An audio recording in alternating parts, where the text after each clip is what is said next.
तर तो भानला असं म्हटलं मी घेऊन येतो. हरकत नाही, बघ तिकडे गेला तर सोपं नाहीये. मी जातो, पाठवण्याकडे तर जायचंय, जातो म्हण.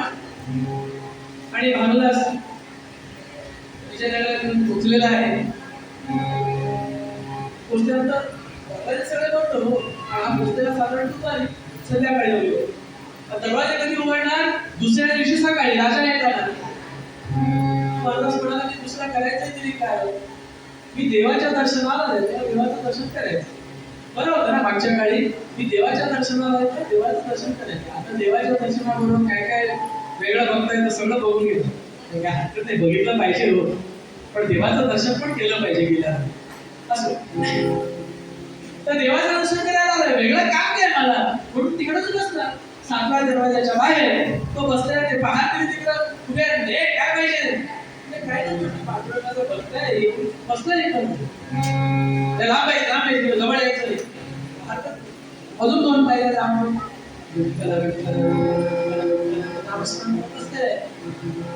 मंदिरात म्हणजे 12 वाजले. मगाशी जसं सांगितलं की भगवंत हा भक्तासाठी आहे, किंवा भक्त इथं ताट करत बसल्यानंतर ते भगवंताला झोप येईल का?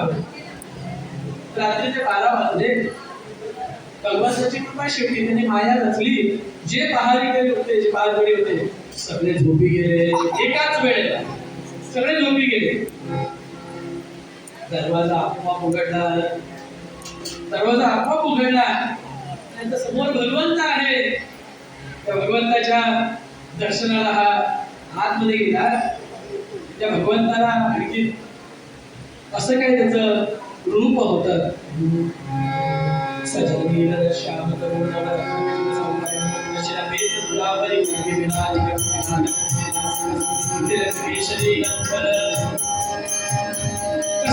कसं आणखी त्याला अलंकृत केलं होतं. त्या भगवंताला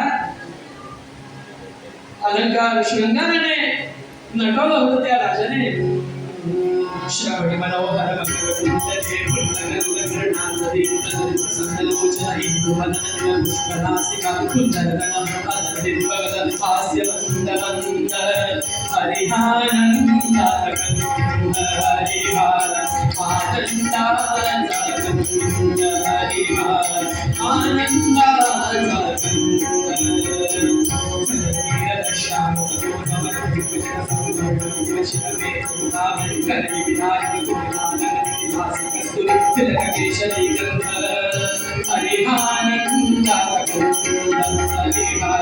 कीर्तनाचा प्रत्येक काळ आहे बरं का. प्रत्येक शंकर महादेवाने सजनीर श्याम करुण कलगी विराजित कुटिलाल कटिलास कस्तुरी तिलक केशरी गंध हरिहानंदात कस्तुरीवा मनोहर मकर कुंडले भंगरंग कर्णासदीर्घ सुप्रसन्नलोचन इंदुवदन तिल पुष्पनासिका कुंडलदन अमर विप्लवदन हास्यमंद हरिहानंदात आता वर्णन मी करत बसत नाही, पण थोडक्यात सांगायचं तर या पांडुरंगाला कसा नटवलाय. श्रवणी मनोहर मकर कुंडले फुल्ल कल्ल कर्णात दीर्घ सुप्रसन्न लोचन पुष्पनासिका आहे. श्रवणी मनोहर कुंडले घातलेली आहे. असं त्या भगवंताला आणखी सजवलेलं आहे. त्या भगवंताला पाहतच बसला, तल्लीन झालेला आहे. त्या भगवंताचं नामस्मरण करता करता एक रूप झालेलं आहे. बघता बघता पहाट झाली. भगवंत म्हणाला, अरे भामदासा उठून जा, नाहीतर तो राजा आल्यानंतर मग झालं. कुठे जावं म्हणाला, तुम्हाला सोडून कुठे जाणार? अरे आता जा म्हटलं, मग परत ये रात्री. आज कार्यक्रम परत करूया आम्ही, रीटेलिकास्ट ये म्हटलं. ठीक आहे, जायला निघाला. परत म्हणाला, थांब, आता माझा भक्त आलाय, तू काहीतरी तुला दिलं पाहिजे. गळ्यात नवरत्नाचा हार होता. तो पांडुऱ्याच्या गळ्यात नवरत्नाचा हार. थोडा पांडुरंग, त्याला नवरत्नाचा हार द्या, तुळशीचा हार द्या, त्याला एकच हो. आपल्याला नवरत्नाचा हार. पण त्या राजालाही तसंच होतं की नवरत्नाचा हार मी घातलाय, तर नवरत्नाचा हार त्या महाराजाला घेऊन तो निघून गेला. परत दरवाजे बंद. राजा सकाळी आला, दरवाजे उघडले, पूजेसाठी लोक बसलेले आहे, पूजा वगैरे झाली आणि असा वरती बघतो तर नवरत्नाचा हार दिसेना. हार गेला कुठे? बोलवलं सगळं. अरे पाहत नाही होता तुम्ही, काय झालं होतं? मी नाही नाईट शिफ्ट वाला आहे, त्याला विचार. त्या नाईट शिफ्ट वाल्याला बोलू, तू ये. माहिती हो दरवाजे तर बंद होते. अच्छा रोज तुम्ही कुठून उघडलं ते मला माहिती. हार गेला कुठे? राजा शोधला सेवकांवरे, म्हणे हार आणून द्या तत्वरी, येथे कैसे आला तस्करी.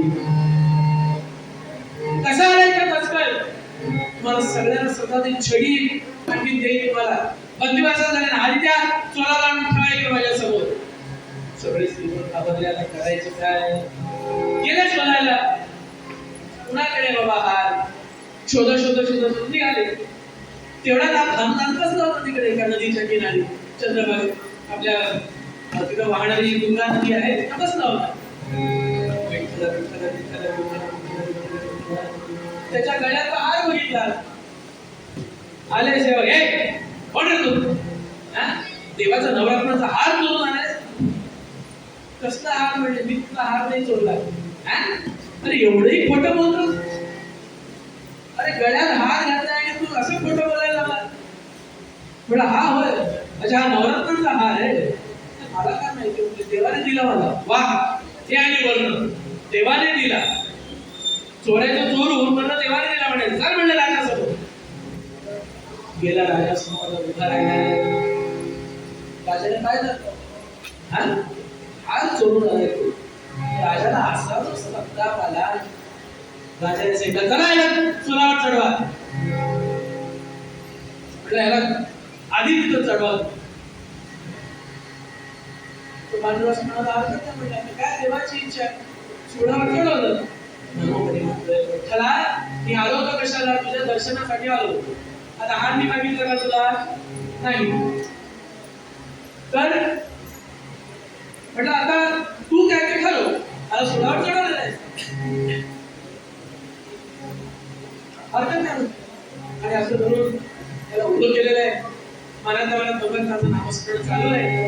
आणि भगवंताची कृपा अशी झाली की ते सोहळ्याला जे बांधलेलं होतं, आता त्याला आणखी ठार करणार एवढ्या ते बांधलेल्या सगळे फुलं झाली, फुलांची माळा झाली. राजाला आश्चर्य झालं, अरे हे होतंय काय? धावत धावत घेऊन त्याला त्या पांडुरंगाकडे आला. त्याला म्हणाला की बाबा रे, चूक झाली माझी, कळालं. हा तुझा भक्त आहे आणि या भक्ताला तू प्रसाद म्हणून हा हार दिला, माझ्या लक्षात आलं, तेव्हा मला क्षमा कर. पांडुरंग म्हणाला, तुम्हाला दुसरी हट मोडली, त्यामुळे मी आता परत पंढरपूरला निघालो. हा विनवणी करून आला की नको भगवंता, जाऊ नको, माझी चूक झाली, मला क्षमा कर. म्हणजे क्षमा नाही, अट दिली होती, तू अट पाळली नाही, तेव्हा मी आता परत तुला घेऊन चाललोय. तर तुझा पांडुरंग हा आता परत पंढरपूरला निघालेला आहे. आजही हंपीला तुम्ही गेलात तर विजय विठ्ठल मंदिर म्हणून आहे तिथं, आणि त्या मंदिरातला पांडुरंग तिकडं होता. आणि हा पांडुरंग आता परत आपल्या स्वस्थानी निघालेला आहे.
आवगे गरजे पंढरपूर आवगे गरजे पंढरपूर चालला